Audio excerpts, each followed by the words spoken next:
welcome to another edition of the Nightly News. I'm Chris Lee here with LPNN, bringing you all the news that is news and none of the news that isn't most of the time. Tonight's episode is brought to you in part by our amazing sponsors. We have H&R Block right here in Page, Arizona, the Page Public Library, the Page Lake Powell Chamber of Commerce, the Glen Canyon Conservancy, and the Page Parks and Recreation Department. A big shout out to them for helping us get you guys the news in real time. And a big shout out to you guys. Thanks for being here, and thanks for liking, commenting, and sharing on all of these videos. We really do appreciate it.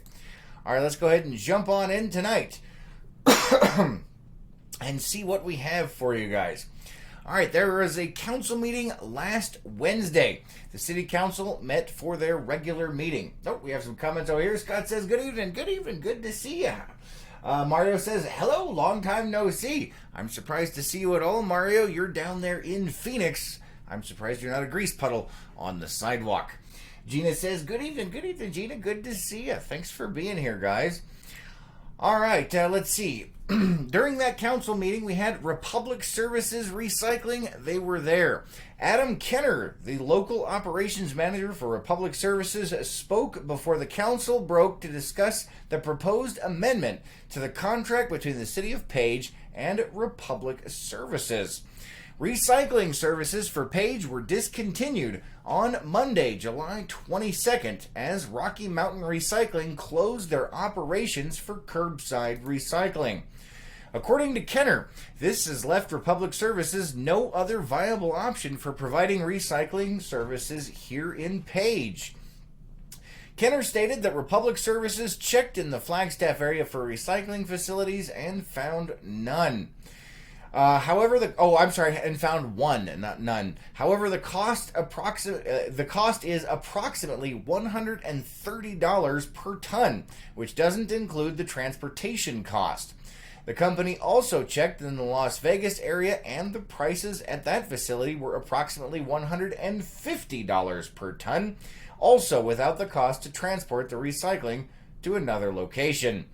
Kenner read the proposed amendment, which included discontinuing the residential curbside recycling program, reinstating twice-a-week trash pickup services with the blue can, allowing residents to still recycle clean cardboard to the transfer station for recycling, and maintaining the current cost of services.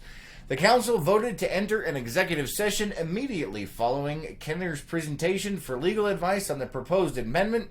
When council returned, staff was directed to continue negotiations with Republic Services. All right, let's see what else we have for you tonight. Let's see. We do have, I've got a picture here for you. We'll go ahead and bring this up. All right, housing. Richard Smale of Western Legacy Group, the developer, presented to the council a proposal for a multi-family housing development near Banner Page Hospital. Smale stated that he does have a vested interest in Page, as his daughter is a current resident. Smale stated he recently learned of the housing situation in the area after attending the housing symposium the city put on earlier this year. The proposal includes approximately 90 units, which would range between 1 and 4 bedrooms. According to Smale, estimations for the cost of rent are currently within the $900 range for a 2-bedroom unit. He did state that this is a current estimate and the price could change once the units are built. Smale mentioned that he looked at the current housing market for rates in the area and stated the market seems like it's a little out of line, a little high, he said. He noted that Western Legacy Group's goals are to create a quality housing project that can meet the needs of the Page community, including teachers, hospital staff, and those working in hospitality. Former city manager Mike Salaya's employment contract. The council discussed his contract during an executive session Wednesday evening and instructed staff to proceed as discussed during executive session. Thursday, the City of Page sent out a public notice stating that Salaya's contract had not been renewed. According to the announcement, the decision made was not for any specific cause and the separation was amicable.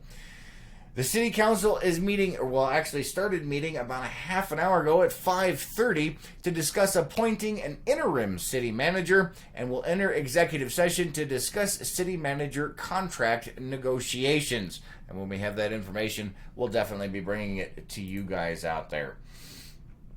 All right, let's see what else we have.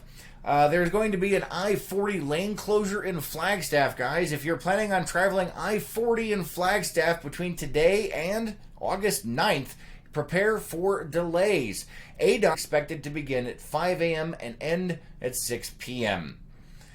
We have a follow-up for you guys on that semi-truck rollover that we covered, I believe it was last week.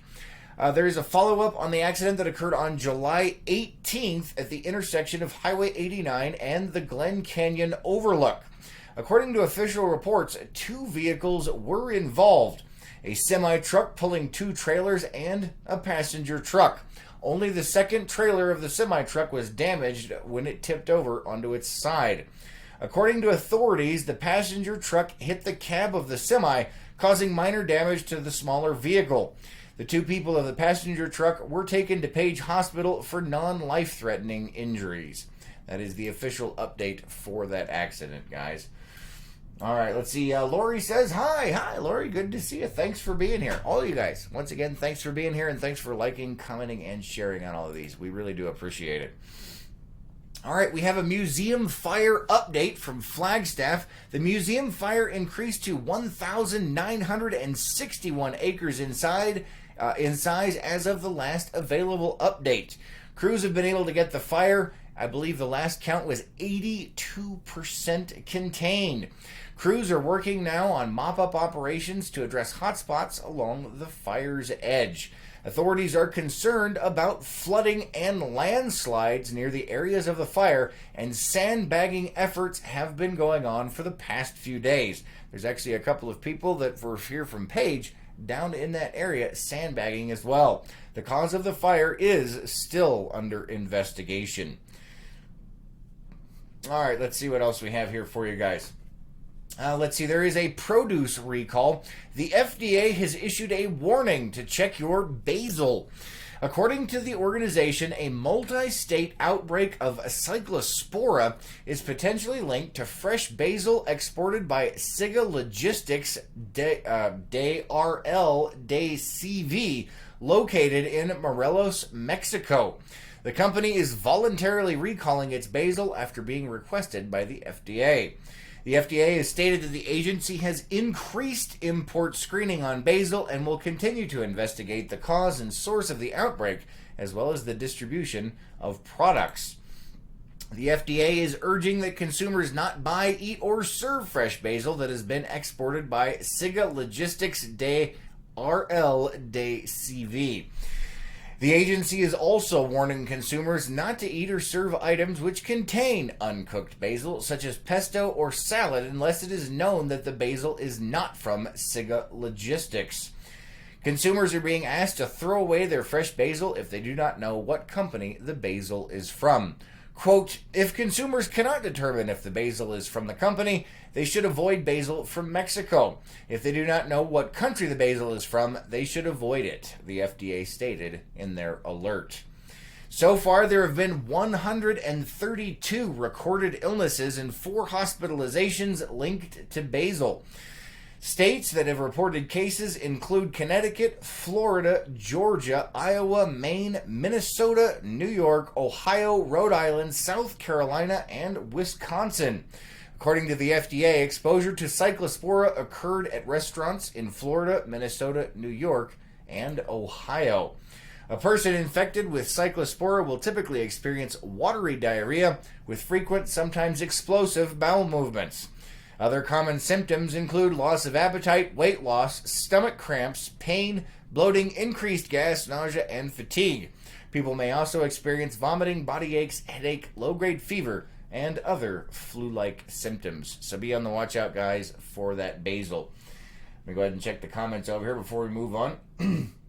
Kathy says, grow my own basil. Yay. That is a good thing. Awesome, Kathy. And Beatrice says, hello there. Hello. Good to see you. Thanks for being here. We appreciate it. All right. We do have another product recall here. Let's see if I can't pull this up real quick. Possibly. Maybe. Depends on if it wants to cooperate today. Ah, yes, here we go. All right, we'll go ahead and transfer that over there for you guys. All right. So, Porter cable table saws that were sold exclusively at Lowe's stores have been recalled due to a fire hazard. According to the recall notice, the motor on the saw can overheat. The recall affects over 250,000 units. There have been 61 reports of the saw motors overheating and causing fires. In one incident, a consumer reported their home had smoke damage. There have been no reports of injuries related to this recall. The saws were sold nationwide from June of 2016 through September of 2018 for between $100 and $180. The model number of the recalled table saw is PCX362010, which can be found on the table saw's nameplate, which is located on the back of the saw body near the bottom. The saws have a gray body with black accents and the Porter Cable logo. Consumers are being asked to immediately stop using the table saw and to contact the manufacturer, Chang Type, for a refund. All right, guys, so if you do have one of those table saws, make sure you get that checked out. Let's see. Kathy says, yes, it is too much information, but it is the symptoms, unfortunately, Kathy. All right, let's see what else we have for you tonight. Food donations and volunteers, guys. The Circle of Page is in desperate need of food donations and volunteers. It's that time of year. There's not as many donations coming in from the big box stores here in town. So if you have anything extra, these guys need it. And Kathy here in the comments is who you need to talk to. The Circle of Page is in desperate need of food donations and volunteers. If you have non-perishable food that you want to get rid of, please take them down to the Page Lake Powell Chamber of Commerce. The shelves of the Circle of Page are starting to become empty. The Circle of Page will be picking up the donations from there. It's a great opportunity to help other people and meet all kinds of new and wonderful people. They're looking for more volunteers for their Healthy Meals program in meal prep and serving cleanups on Mondays and Wednesdays. The food pantry of the Circle of Page is also in need of volunteers for food distribution, donation unloading, and Walmart donation pickup.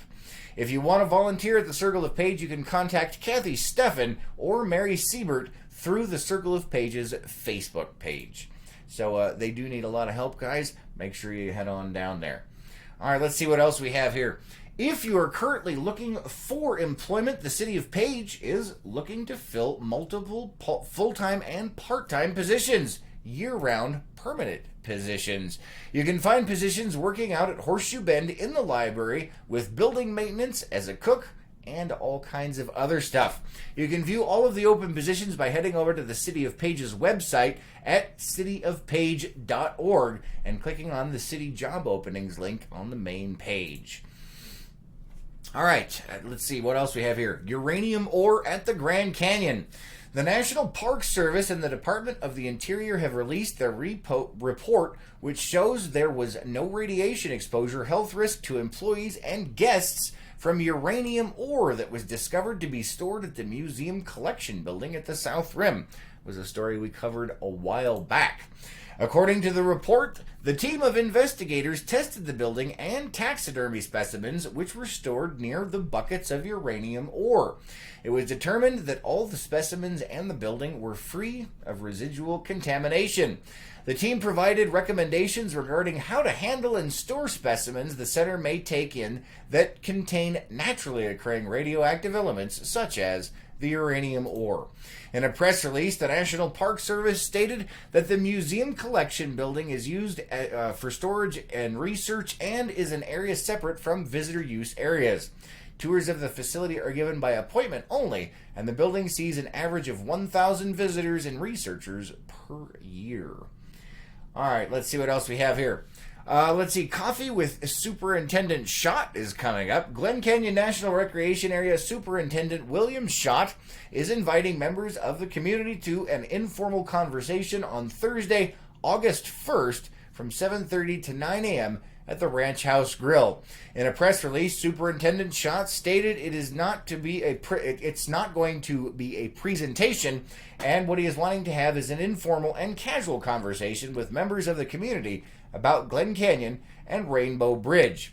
Quote, I look forward to connecting with whomever wants to join us. I will be available to discuss just about anything related to these two national parks.